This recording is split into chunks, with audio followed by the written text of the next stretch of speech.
Welcome to the Daily Tanya. Today is Sunday, the 11th day of Iyar. And let's begin with Tzedakah. Gedoyla, Tzedakah, Shemekareves Esagaula. Tzedakah brings Mashiach closer. And today we start chapter 48 in the Tanya.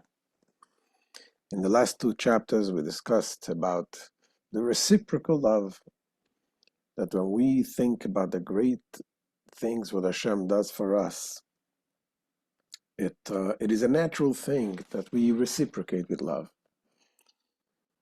Just like when a king comes and takes out a person from the dirt and he lifts him up and he brings him and he hugs him and he shows him love,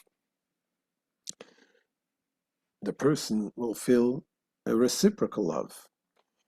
And that is something that the lower the person is, the more he will appreciate that. And Al-Tabba explained how this is the same thing what Hashem did for us. He took us out of Egypt from the lowest places and he elevated us, gave us the Torah, and he brought us in the way the spiritual hugging and kissing and uniting with Hashem. And then in chapter 47, the Alter Rebbe says that this is not only something that happened 3,000 years ago, but this is really happening every single day. Because our neshama, our soul, is like imprisoned in the physical body. And Hashem gives us the opportunity to elevate and to go out of our own Egypt, our own physical limitations, and to connect to Hashem through the Torah and mitzvahs. Now in this chapter 48, Alter Rebbe goes on to explain this from a different angle, explaining what was the length that Hashem went to create us physical beings. Hashem, being that God is infinite, is beyond infinite. We are physical beings.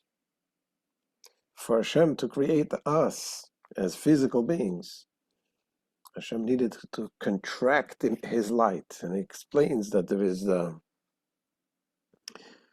that in order to create this world, and not only this physical world, but even the spiritual worlds, the Gan Eden, the heaven, the angels, the souls, all of this, no matter how high they are and how lofty and how great godliness, how much godliness it is revealed there, it is still in a way that is limited. Limited compared to the ultimate infinity of Hashem. And in order to do that, it must have been a tzimtzum, a contraction it was a complete removal and a break to be able to make this creation, the jump, because there is no direct correlation from the infinity to finitude. And he says there's two ways of evolving. You have the something which evolves, that is called from cause and effect.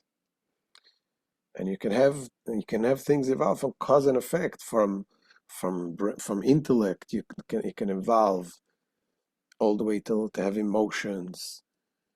From thoughts, it evolves into speech.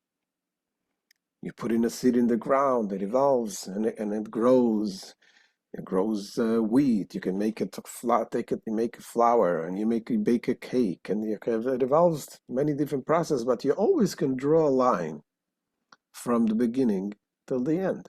There's a correlation. There's a line, even though it can go through many different processes, and even though the beginning and the end are very far away, but there is a bridge that connects them. But in order to come to bring a creation, a physical creation, like us, from the infinite God, Hashem needed to contract Himself.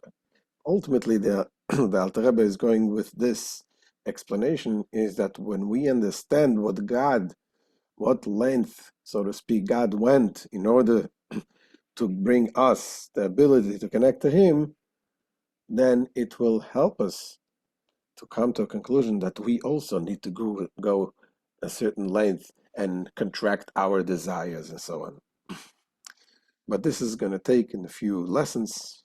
In this lesson, it's going to be a little deeper concepts, the form of the creation and so on, the different levels. It's going to be deeper things, but we'll explain as we go along as much as we can.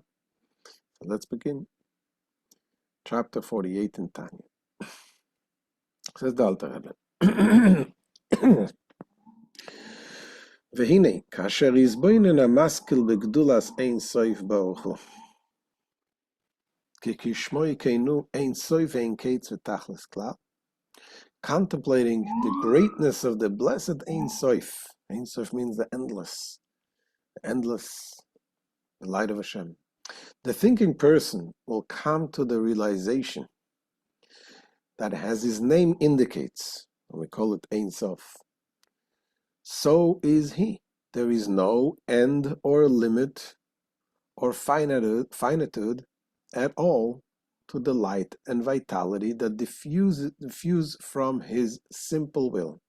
Ein Sof ein ketz v'tachlis klal lo'oy v'chayis ha'mispashet mimenu yisborich b'rtzonei ha'poshet. Now what does it mean? Simple? It's simple in the sense that it has no cause, nor is it subject to limitations inherent in mortal will. And this, the light, so to speak, the light and energy that comes from Hashem, from his own will, his simple will, which is not definable, but it is the will that comes from Hashem. And that will of Hashem is one and united with the very essence of God. And which is united with his essence and being in perfect unity. And here is what the Alter Rebbe goes on to say.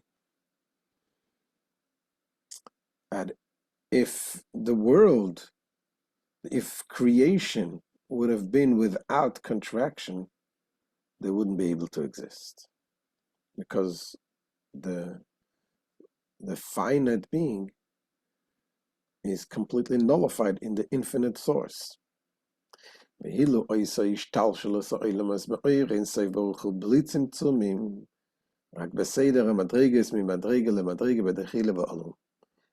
Had the worlds descended from the light of the blessed Ein Sof without contraction, but according to the gradual descent from grade to grade by means of cause and effect, the loftier level being the direct cause for the manifestation of the level immediately below it. And just like I said before, the example of speech, that the speech comes from thoughts, which is a cause and effect.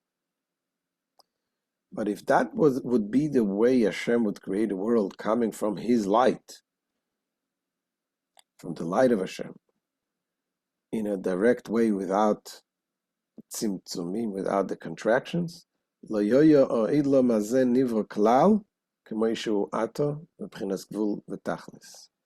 this world and all it contains would not have been created in its present form, in a finite and limited order.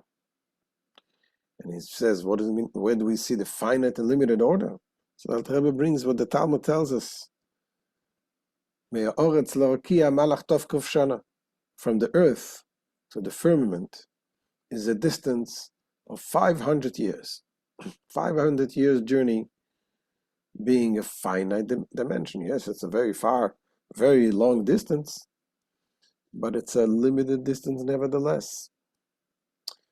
When we're talking about 500 years, talking about more of a spiritual concept. The Talmud goes on there to say from heaven to heaven there's also 500 years, and then it goes on to the spiritual levels that are also 500 years. So obviously we're talking about spiritual concept, but nevertheless it describes a certain limit, even though it's really vast, but it's still limited. And similarly, limited is the distance between one firmament and the next, and so also the radial extent of each firmament is a distance of 500 years. And all the above applies to this world.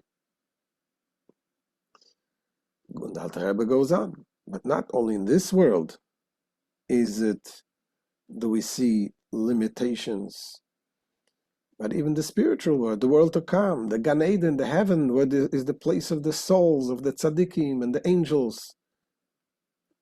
They're all limited.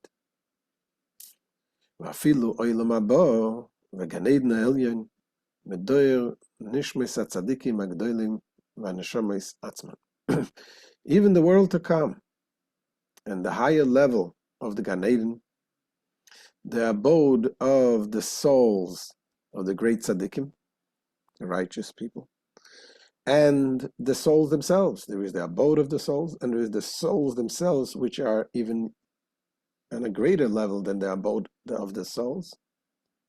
And needless to add, the angels, because angels are even lower than the level of the souls. So they are all in the realm of bounds and limitations.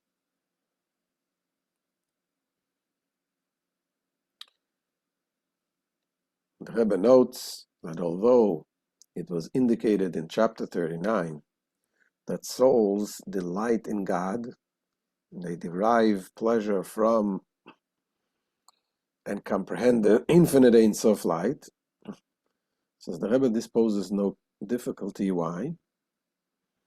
Because there is a limit how much they comprehend.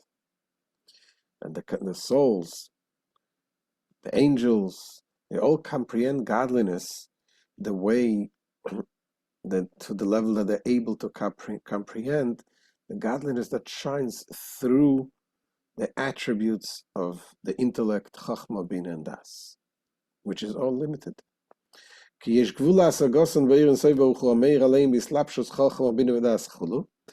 there is a limit to their apprehension of the light of the blessed Ein Sof, which shines upon them through being clothed in Chabad, in the wisdom, understanding, and knowledge, the spiritual intellectual attributes, and so on.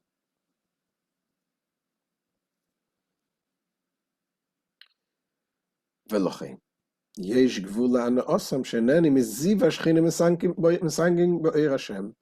therefore, there is also a limit to the enjoyment that they derive from the rays of the Shekhinah, and to their pleasure in the light of Hashem.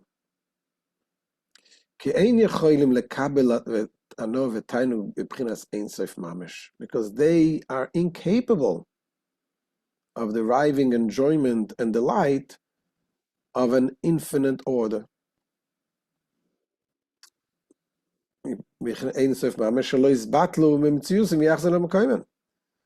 Without being nullified out of their existence and returning to their source. Because once you reach a connection to the source, the infinite source, then you don't have your existence. Because from infinite cannot create finitude. Thus, even the creatures of the highest spiritual worlds are finite beings. And in order for them to be created in a finite manner, the process of contraction must be invoked. So being finite, they are totally dissimilar to their source. You can draw a line from the source to the created beings, the created worlds, even the most high spiritual worlds. The infinite godly light that exists prior to contraction, that needs to be contracted in order to be to be able to create this world. So that's the end of today's shir. The Alter Rebbe begins to explain this concept, and we try to focus on the fact what Hashem did in order to bring us to be created beings. He contracted and removed his infinite light in order for us to exist. So have a wonderful day. Mezat Hashem. We'll see you tomorrow.